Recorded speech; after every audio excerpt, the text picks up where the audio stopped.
여호와는 나의 목자시니 내게 부족함이 없으리로다. 그가 나를 푸른 풀밭에 누시며 쉴만한 물가로 인도하시는도다. 내 영혼을 소생시키시고 자기 이름을 위하여 의의 길로 인도하시는도다. 내가 사망의 음침한 굴자리로 다닐지라도 해를 두려워하지 않을 것은 주께서 나와 함께 하시니라. 주의 지팡이와 막대기가 나를 안위하시나이다. 주께서 내 원수의 목전에서 내게 상을 차려주시고 기름을 내 머리에 부으셨으니 내 잔이 넘치나이다. 내 평생의 선하심과 인자하심이 반드시 나를 따르리니 내가 여호와의 집에 영원히 거하리로다. 아멘. 시편 22편 1절 말씀에 보면 다윗의 기도가 이렇게 되어 있습니다. 내 하나님이여, 내 하나님이여, 어찌 나를 버리셨나이까? 어찌 나를 멀리하며 돕지 아니하시며 내 신음소리를 듣지 아니하시나이까? 우리가 잘 아는 대로 이 기도는 메시아이시면서 만왕의 왕 되시는 예수님이 죄인들을 대신해서 십자가상에서 피 맺힌 절규로 엘리 엘리 라마 사박다니, 나의 하나님, 나의 하나님, 어찌하여 나를 버리셨나이까? 이렇게 기도드린 내용입니다. 원래 이 기도는 다윗 왕이 자기의 아들 압살롬에게 배신을 당하면서 왕권을 빼앗기고 왕좌를 이제 뺏기는 그런 상태에서 맨발로 도망을 가면서 고통과 망명 생활의 고난 가운데에서 피를 토하면서 하나님께 올려드린 왕의 기도 가운데 있는 말씀입니다. 다윗 왕이 시편 23편을 노래할 때는 결코 행복한 때가 아니었습니다. 고난으로 인해서 22편을 노래한 왕의 기도에 하나님이 응답을 하셨다고 하는 사실을 확신하고 23편을 쓴 것이다. 이렇게 많은 성경학자들이 이야기를 합니다. 22편에서 고난과 고통 가운데서 하나님을 전적으로 의지하면서 하나님의 도우심을 구한 다윗 왕이 시편 23편에서는 자신이 하나님께 드린 이 왕의 기도에 응답하셔서 평안과 만족을 얻고 존귀한 하나님 여호와의 이름을 찬송하고 감사와 영광을 돌려드리는 이러한 기도라고 할 수 있습니다.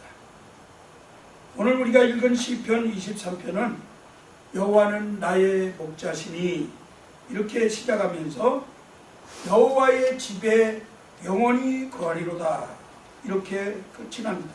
사무엘하 5장 2절의 말씀을 참고해 보면 이스라엘 백성들은 자기들을 다스리는 왕을 종종 목자로 비유를 해서 사용했습니다. 23편이 목동 생활을 경험했던 다윗 왕이 참으로 겸손하게 자신을 양으로 보면서 자신이 왕 되시는 하나님 그분을 목자로 여기고 여호와의 이름을 간절히 부르며 찬양하는 기도입니다. 우리가 먼저 생각해 볼 것은 양의 특징이 있는데요. 원래 목자이면서 목자 생활을 오랫동안 하다가 나중에 목사가 되신 필립 켈러라고 하는 목사님이 양과 목자라고 하는 책을 썼습니다. 거기에 양의 특성을 이렇게 설명했습니다. 양은 시력이 좋지 않다. 그래서 목적지를 잘 찾지 못하고 방향 감각이 없어가지고 이렇게 잘 헤맨다는 거예요. 두 번째는 양은 보호색이나 혹은 날카로운 발톱을 가지고 있지 않기 때문에 적이 공격해 올 때는 자기를 보호할 만한 능력이 없다. 굉장히 무기력하다. 그렇게 이야기했습니다. 그리고 양은 겉으로 보기에는 굉장히 아름다워 보이고 깨끗해 보이는데 실제로 그 양들 가까이에 가서 보면 양이 너무너무 지저분하다.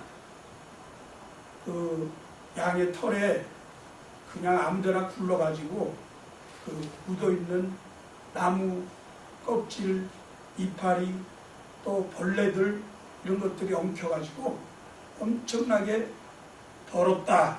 그렇게 얘기합니다. 그리고 이 양들은요, 이상하게 한 번 자빠지면 자기 스스로 일어나지 못한다. 이사야서 53장 6절 말씀에 보니까 우리는 다 양 같아서 그릇 행하여 각기 제 길로 가거늘. 그렇게 성경이 말씀합니다. 그러면 양 같다 그런 것을 보면 우리의 모습을 한번 보세요. 그렇지 않아요?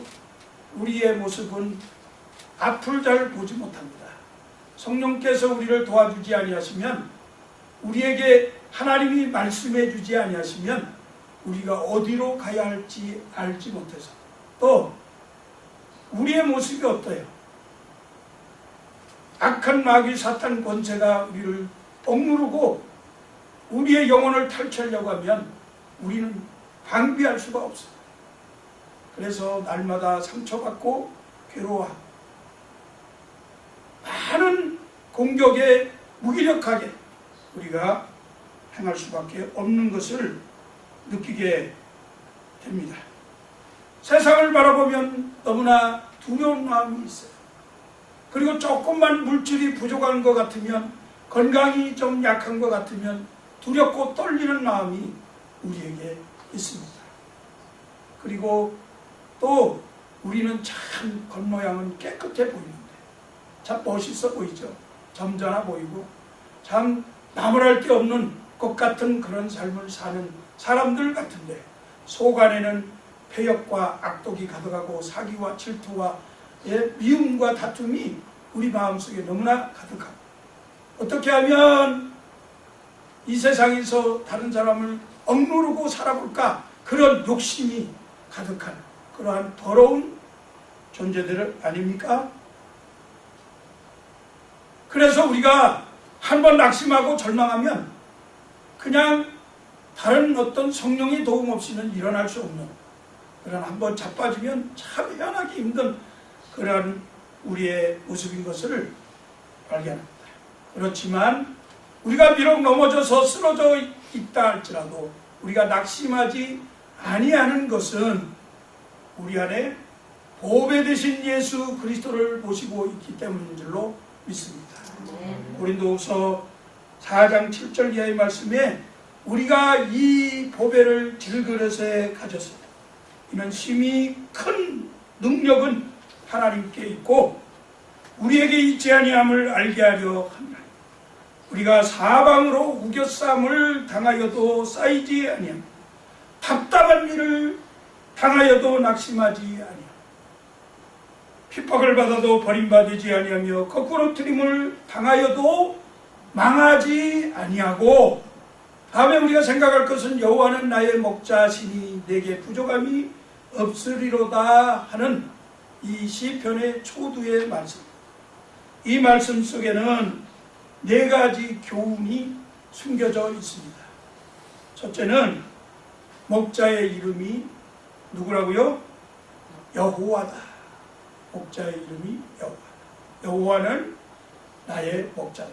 여호와는 그 이름이 여호와다. 그렇게 말씀합니다. 그리고 이 여호와라는 이름을 가지고 있는 이 목자는 다른 사람의 목자가 아니고 바로 누구의 목자라고요? 나의 목자다. 나의. 있습니까? 나의. 다시 말해서 나의 목자는 나하고 특별한 친밀한 관계를 가지고 있다는 거예요. 여호와는 나의 왕이시고 여호와는 나를 지키시며 먹을 식탁을 준비해 주시며 나에게 승리를 안겨주시는 나의 목자 여호와이시다.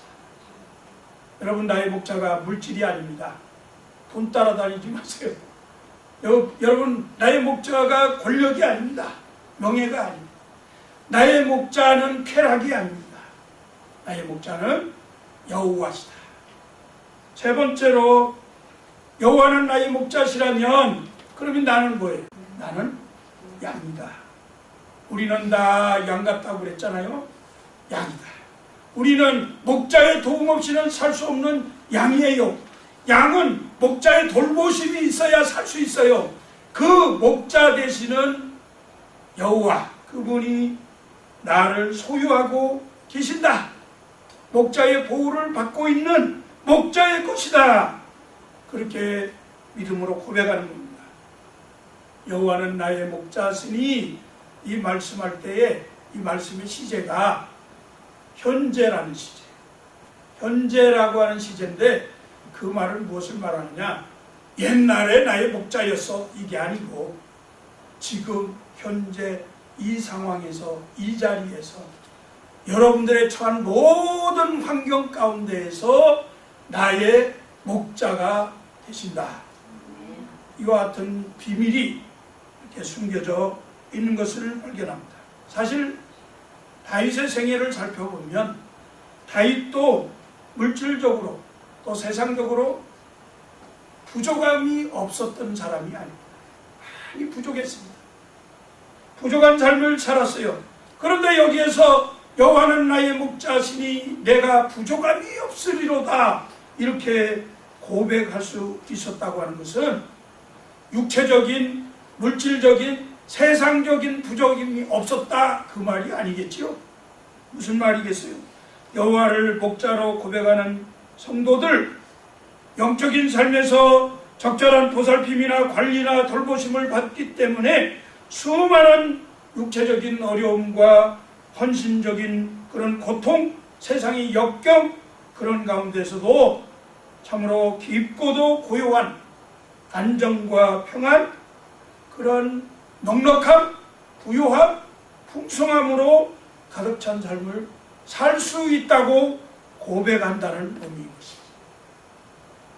모든 소유가 다 만족스럽게 충족되어져서 부족함이 없다고 말하는 것이 아니라, 모든 소유의 주인이 되시는 여호와 하나님 아버지가 나를 소유하시고 나의 목자가 되어서 내게 필요할 때마다 공급해 주시기 때문에 나는 부족함이 없다, 그렇게 말씀하는 줄로 믿습니다. 우리가 몸담고 사는 이 세상에서 우리의 삶의 환경이 점점 더 나빠질 것입니다. 앞으로도 부족함이 많은 일들이 생겨나게 될 것입니다. 우리가 그런 세상을 살게 되겠지만은 풍성하신 우리 주님이 부족함이 없는 나의 목자 되심을 확신하며 그렇게 소망하면서 살아간다면 우리는 힘있게, 능력있게, 즐거움으로 이 세상을 살아가게 될 줄로 믿습니다. 이와 같은 은혜가 우리 성도님들에게 있기를 축원합니다. 오늘 본문을 중심으로 해서 양의 기도를 한 절 한 절 살펴보면서 시편 23편이 진정한 우리의 기도가 되었으면 좋겠다, 이런 말씀을 드리고 싶습니다. 1절에 보니까 그가 나를 푸른 풀밭에 누이시며 쉴만한 물가로 인도하시는도다, 그렇게 말씀했어요.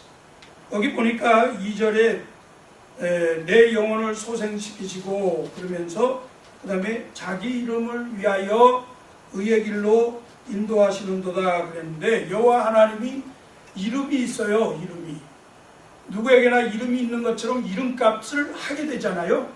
그 이름값을 어떻게 하느냐, 하나님이 자기 이름을 위해서 하시는데 그 이름을 제가 여기서 찾았습니다. 그가 나를 푸른 풀밭에 누이시며 쉴만한 물가로 인도하시는도다. 여러분, 푸른 풀밭과 쉴만한 물가를 한번 상상해 보세요. 여호와 하나님은 여호와 샬롬이라고 하는 이름이 있어요. 평안이라고 하는, 평강이라고 하는 이름이 있어요. 푸른 초장한 양들에게 있어서 항상 넉넉하고 풍성한 먹을 것으로 배부르게 하는 것입니다. 흐르는 시냇물은 양들의 갈증을 해결해 줍니다.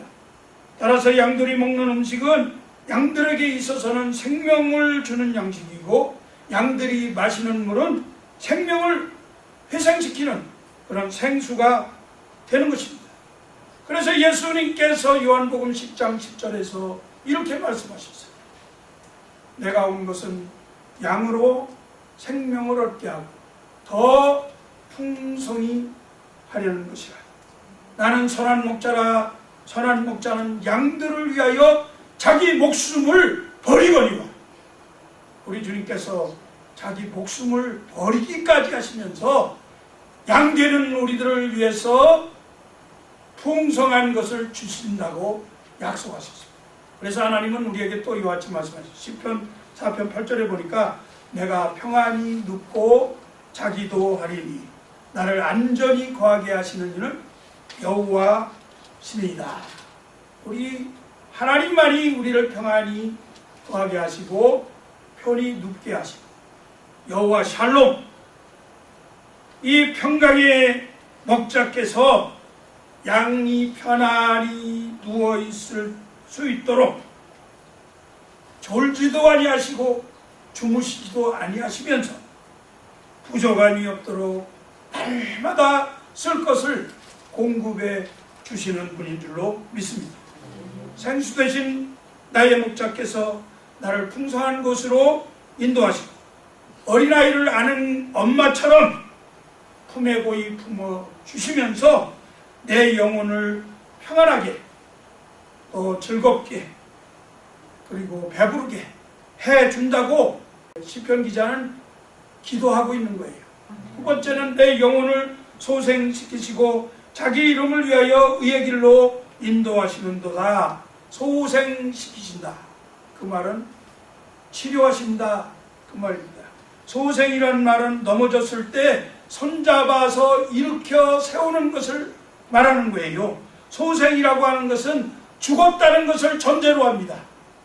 이미 죽었던 사람을 다시 생명으로 일으켜주는 것이 소생입니다. 여호와 라파라고 하는 이름이 있는 거예요. 여호와는 치료하시는 하나님, 회복시키시는 하나님. 이 하나님이 에베소서 2장 1절에 보니까 우리가 죄와 허물로 이미 다 죽었던 자들이라고 말합니다. 그런데 그러한 죽었던 자들을 이 여호와 라파의 하나님께서 죽음의 권세를 능히 이기시고 부활하신 그리스도와 함께 우리 양들을 다 소생시키셨다. 그렇게 말씀하고 있어요. 얼마나 감사한 일입니까? 열왕기하 2장 21절에 보니까 여호와의 말씀이 내가 이 물을 고쳤으니 이로조차 다시는 죽음이나 토산이 익지 못하고 떨어짐이 없을지니라. 과일나무가 다 익지 않고 다 떨어지면 농사가 다 허무한 거잖아요. 다 충분히 익을 때까지 하나님이 그것을 보호하시고 치료하시고 소생시키신다. 그와 같이 우리 양들을 죽음이 없도록 소생시키신다. 그렇게 약속하십니다. 쓴물을 단물로 고치시는 하나님께서 양들이 지쳐 있을 때의 원기를 회복시켜 주시는 줄로 믿습니다. 에스겔 골짜기에서 마른 뼈를 가지고 군대를 만들었던 여호와 하나님을 기억하시죠?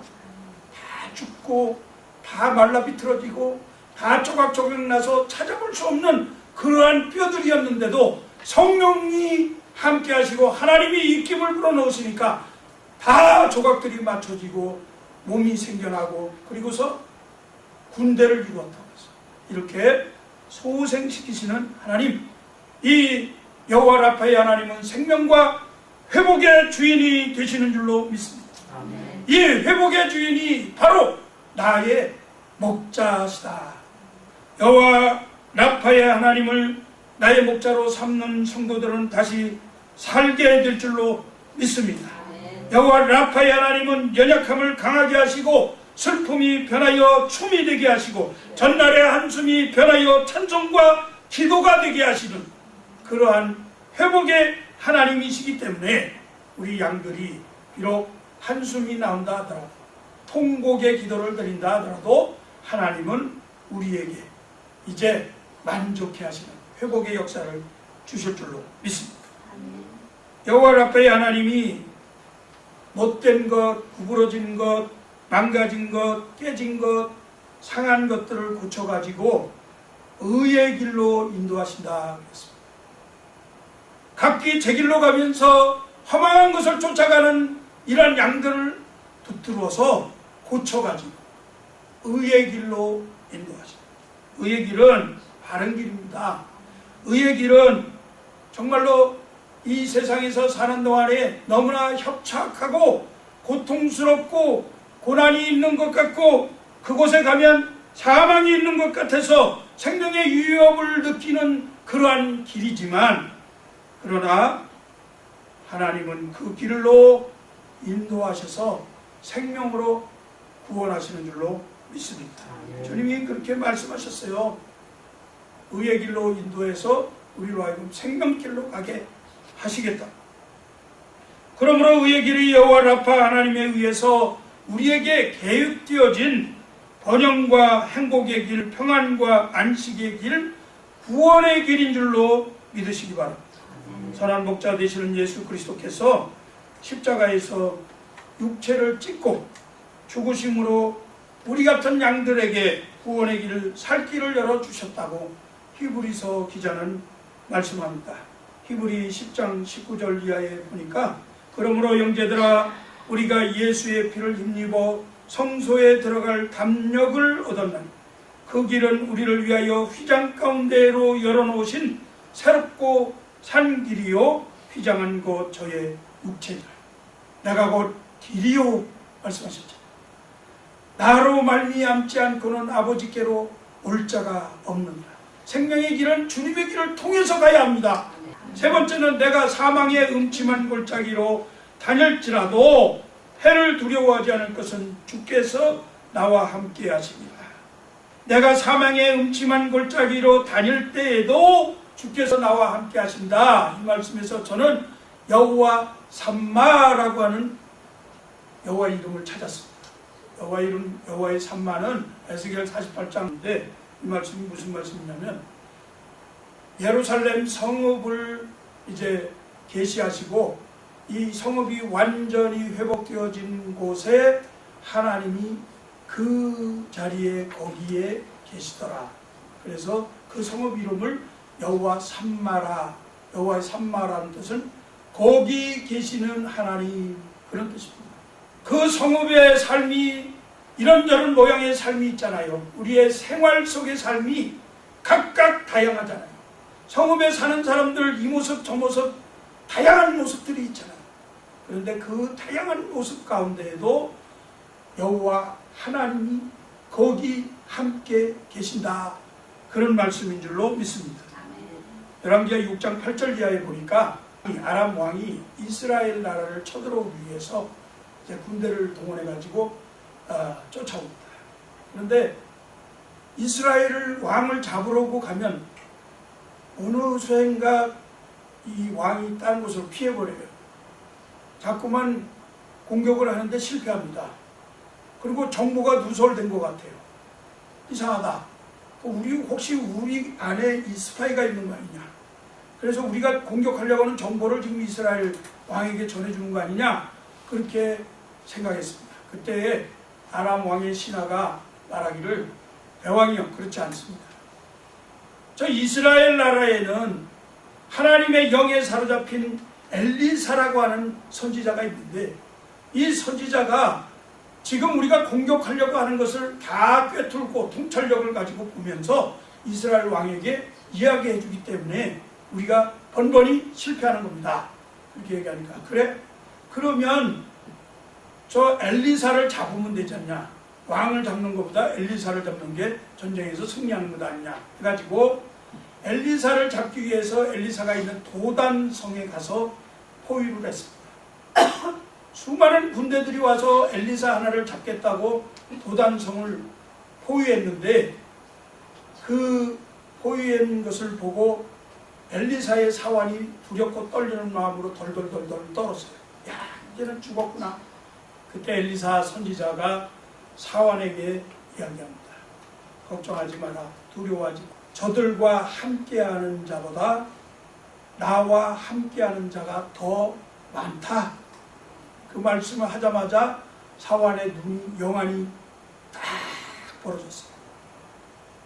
보니까 불말과 불수레로 무장한 하나님의 천군 천사 여호와 츠바오트의 하나님, 만군의 하나님이 거기서 천사들을 동원해서 이 아람 군대를 완전히 포위하고 있는 거예요. 있습니까? 예수. 하나님이 거기에 함께 계신 거예요. 그래가지고 그 아람 군대의 눈들을 다 멀게 해가지고 어디로 끌고 갔냐면 사마리아 성으로 끌고 가서 그 사람들이 다 졸졸졸 자기네들 가는 길이 그냥 사마리아 성으로 가서 갇혀버린 거예요. 하나님은 전쟁통에도 함께 우리와 계시는 줄로 믿습니다. 이게 여호와 삼마의 하나님.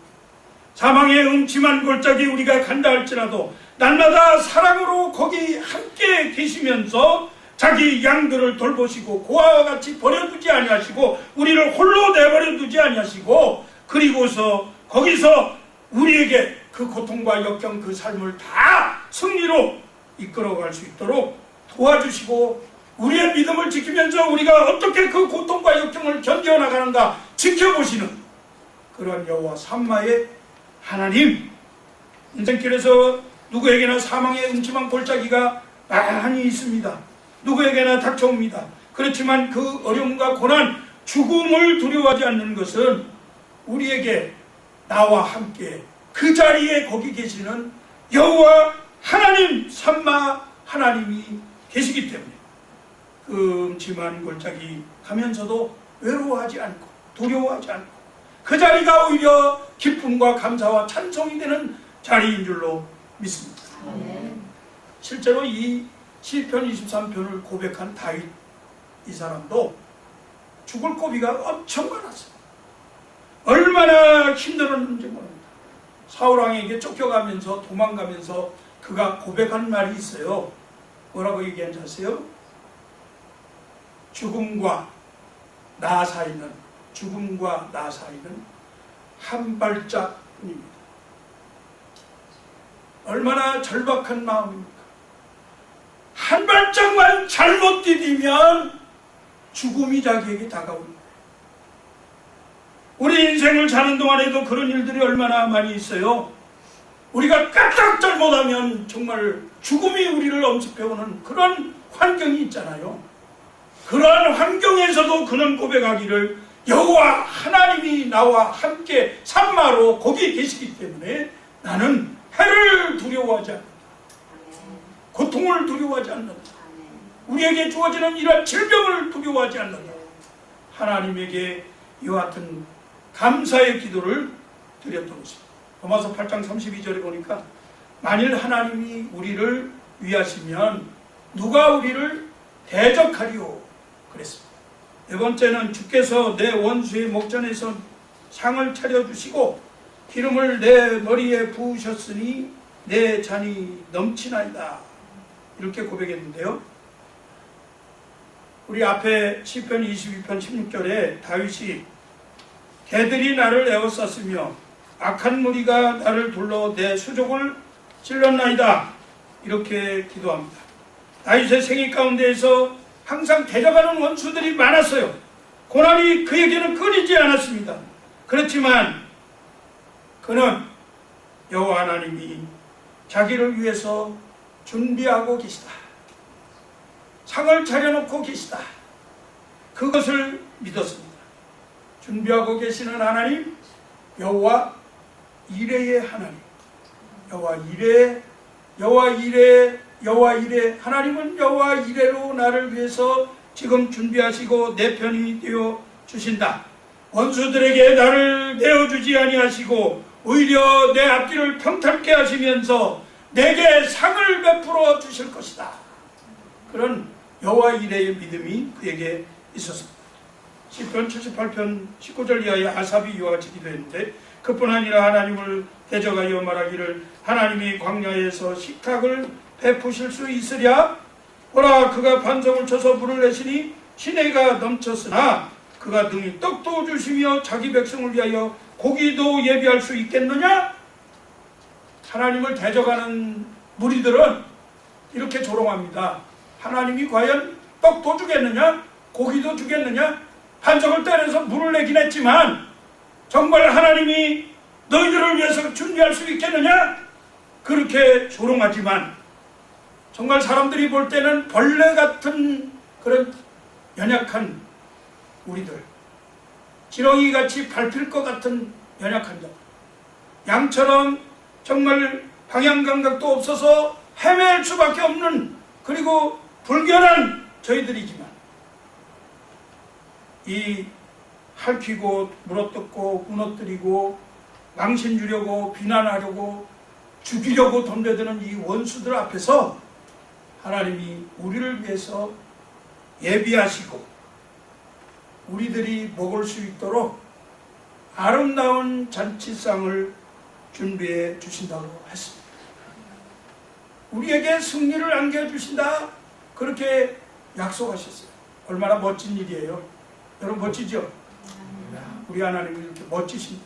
그래서 우리 양들의 최종 믿음의 고백과 기도는 내 잔이 넘치나이다, 이렇게 고백해야 돼요.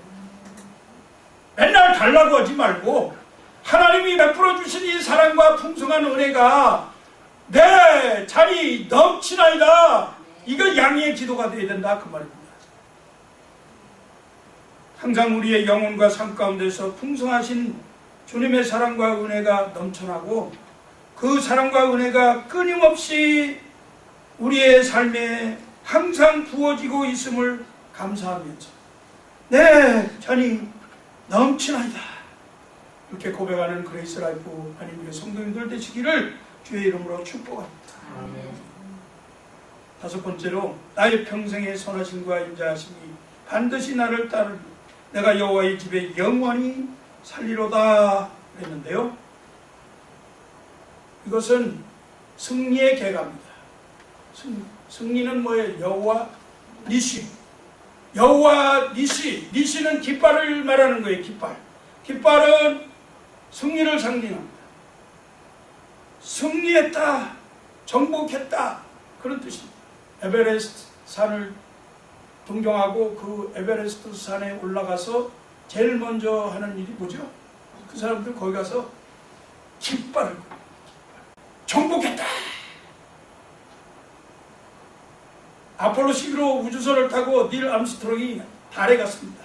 달에 가가지고 전 세계가 중계를 했는데 11호에서 내리자마자 그가 제일 먼저 한 일이 거기다가 성조기를 꼽고, 깃발을 꼽았어요. 이 땅은 내 것이다. 양들은 우리 승리의 깃발을 하나님의 집에 꽂아야 되는 줄로 믿습니다. 하나님의 집에 승리의 깃발을 꽂고 여기는 내 땅입니다. 내가 거할 곳입니다. 안전한 곳입니다. 내가 하나님과 더불어서 찬송하며 감사하며 영광 돌리는 아름다운 곳입니다. 이런 믿음의 고백이 있어야 될 줄로 믿습니다. 빌립보서 3장 14절 말씀에 표대를 향하여 그리스도 예수 안에서 하나님의 위에서 부르신 부름의 상을 위하여 달려가노라 그랬는데, 이 표대가 바로 목표가 여호와의 집이어야 돼요. 베드로전서 4장 17절에 보니까 여호와의 집은 복음을 순종하지 않는 자들에게는 하나님의 심판이 행해지는 곳이라 했어요. 그렇지만 여호와를 나의 목자로 삼고 여호와 니시의 하나님이 나의 하나님이라고 고백하는 양들에게는 여호와의 집은 하나님을 경배하는 곳, 하나님과 함께 친밀한 교제를 나누면서 식탁에서 함께 먹고 마시며 즐기고 찬송하며 감사하며 영광을 돌리는 그러한 영원토록 사는 우리의 거처인 줄로 믿습니다. 이제 말씀을 맺습니다. 여호와를 목자로 삼는 양들 일상적인 생활 가운데서 또 어떠한 위기 상황 가운데서 또 앞으로 우리에게 닥쳐올 미래가 어떻게 측정할 수 없는 그러한 상황 가운데서도 여호와는 나의 목자시니 여호와 샬롬, 여호와 라파, 여호와 이레, 여호와 삼마, 여호와 니시, 이 하나님이 나의 목자가 되시니 내가 부족함이 없으리로다. 이렇게 믿음의 간구, 목자를 신뢰하는 양의 기도가 날마다 이어져야 될 줄로 믿습니다.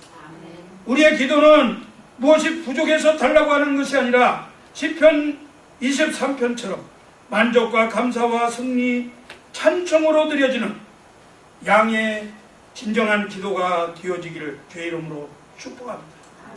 이렇게 할 때 샬롬, 라파, 그리고 이레, 니시, 삼마의 하나님이 여러분들의 모든 삶에서 그 성업 가운데에서 행하는 일마다 축복하시고 부족함이 없도록 풍성하게 해 주실 줄로 믿습니다. 같은 은혜가 넘치시기를 주의 이름으로 축복합니다. 기도하겠습니다. 하나님 감사합니다. 거룩한 주일 주님 전에 나와서 하나님 앞에 경배와 찬송을 돌려드리게 하시고 이제 시편 23편을 통해서 양이 드려야 할 기도를 다시 한번 생각하게 하시니 감사합니다. 예수님께서도 왕의 기도를 드리시고 다윗도 왕의 기도를 드리시면서 양과 같은 그러한 간절한 마음으로 하나님 어찌하여 나를 버리시나이까? 하나님 왜 나를 외면하시고 내 신음소리를 듣지 아니하시나이까? 이와 같이 고백했었지만은 그러나 종국에는 여호와 하나님은 나의 목자시니 내가 부족함이 없다고 하는 감사와 찬송으로 그 기도가 매듭되어진 것을 기억하고 우리도 이 땅에 사는 동안에 양의 기도를 드리면서 여호와 하나님 나의 목자시니 내가 부족함이 없습니다. 이와 같이 고백하는 귀한 성도님들을 되게 하여 주시옵소서. 아멘. 감사하며 예수님 이름으로 기도합니다. 아멘.